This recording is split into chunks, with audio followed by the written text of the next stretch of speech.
નમસ્કાર, VTV news Gujarati પર આપની સાથે હું છું આરતી। વાત કરીએ સમાચારોમાં। રાજ્યમાં મેઘરાજા મહેરબાન થયા છે। છેલ્લા 24 કલાકમાં 130 તાલુકામાં વરસાદ ખાબક્યો। સૌથી વધુ વડોદરાના ડભોઈમાં 5.9 ઇંચ વરસાદ ખાબક્યો છે। છોટાઉદેપુર, સુરતના ગ્રામ્ય વિસ્તારમાં પણ વરસાદ વરસ્યો તો ભાવનગર, જૂનાગઢના કેટલાક વિસ્તારોમાં પણ વરસાદ વરસ્યો હતો। તો આજે વાત કરીએ વડોદરાના ડભોઈમાં પણ 5.9 ઇંચ જેટલો વરસાદ ખાબક્યો છે અને આ સાથે જ મેઘો મહેરબાન થયા છે, જેમાં ડભોઈમાં મોડી રાત્રે વરસાદ ખાબક્યો હતો। રાજ્યમાં મેઘરાજાના મંડાણ પણ જોવા મળ્યા છે। તો ક્યાં કેટલો વરસાદ થયો? વાત કરીએ કે પાલનપુરમાં 2.8, ખાંભામાં 2.6, કામરેજમાં 2.4 ઇંચ જેટલો વરસાદ ખાબક્યો। કામરેજમાં 2.4, માંગરોળમાં 2.2, વાઘાઈમાં 2.2, ડભોઈમાં 5.9 ઇંચ વરસાદ, સંખેડામાં 4.9, ઉમરગામમાં 3.3 ઇંચ વરસાદ, આહવામાં 3.3, સિહોરમાં 3.1 ઇંચ વરસાદ નોંધાયો છે। તો પાલનપુરમાં પણ 2.8 ઇંચ જેટલો વરસાદ ખાબક્યો। વડોદરાના ડભોઈમાં ધોધમાર વરસાદ પડ્યો છે। ડભોઈના અનેક વિસ્તારોમાં પાણી પણ ભરાઈ ગયા છે। રસ્તા પર પાણી ભરાતા વાહન ચાલકો હેરાન પરેશાન થયા। સોસાયટીમાં પાણી ભરાતા વાહનો પાણીમાં ગરકાવ થઈ ગયા। શહેર અને ગ્રામ્ય વિસ્તારમાં પણ વરસાદી માહોલ છવાયેલો છે।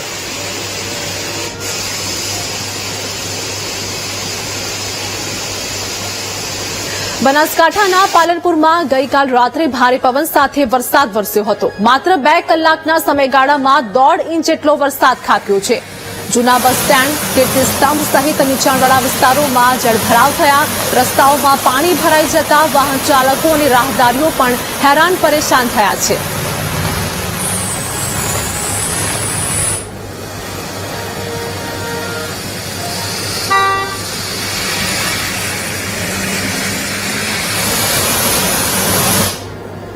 ભાવનગર જિલ્લામાં પણ સવારથી જ વરસાદી વાતાવરણ જોવા મળી રહ્યું છે।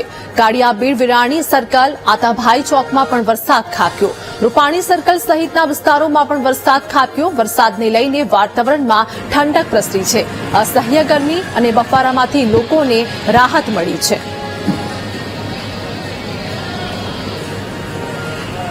તો અમરેલીમાં જિલ્લામાં સવારથી જ વરસાદી માહોલ જોવા મળ્યો છે। રાજુલા, જાફરાબાદ, ખાંભા, સાવરકુંડલામાં પણ વરસાદ ખાબક્યો। શહેર અને ગ્રામ્ય વિસ્તારમાં વરસાદ વરસ્યો। જિલ્લાના મોટા ભાગના વિસ્તારોમાં વરસાદ થયો છે।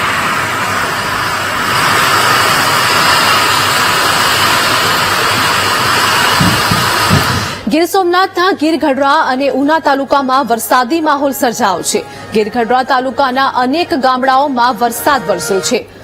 ધોળકડવા, વડલી, નીતલી, જસાધાર, કોદિયા, દ્રોણ સહિતના ગામોમાં વરસાદ ખાબક્યો। ઉના શહેર અને તાલુકામાં પણ વરસાદી માહોલ જામ્યો છે।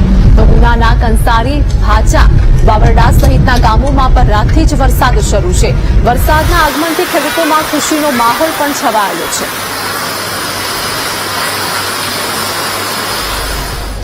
તો ગીરગઢડા અને ઉના તાલુકામાં પણ વરસાદ ખાબક્યો હતો અને આ વચ્ચે ખેડૂતોમાં પણ ખુશીનો માહોલ છવાયો છે।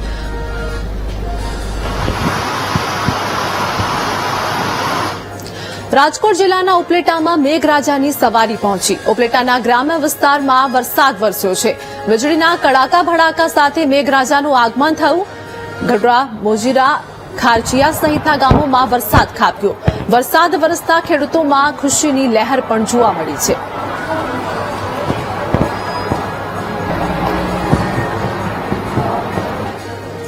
આણંદના ખંભાતમાં વીજળી પડવાના લાઈવ દ્રશ્યો સામે આવ્યા છે। મોબાઈલ ટાવર પર આકાશી વીજળી પડી હતી। વીજળી પડવાના દ્રશ્યો સ્થાનિકોના મોબાઈલમાં કેદ થયા છે। વીજળીના કડાકા ભડાકા સાથે વરસાદ વરસ્યો હતો। વીજળી પડતા સ્થાનિકોમાં ભયનો માહોલ પણ જોવા મળ્યો।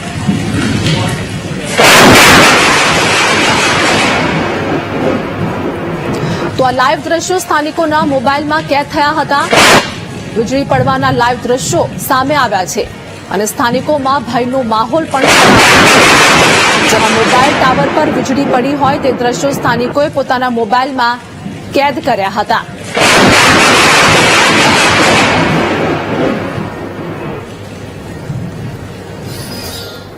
ગુજરાતમાં આગામી 6 દિવસ વરસાદની આગાહી વ્યક્ત કરવામાં આવી છે. મોટા ભાગના જિલ્લામાં છૂટો છવાયો વરસાદ પડશે તો દક્ષિણ ગુજરાતમાં ભારે વરસાદની હવામાન વિભાગે આગાહી કરી છે.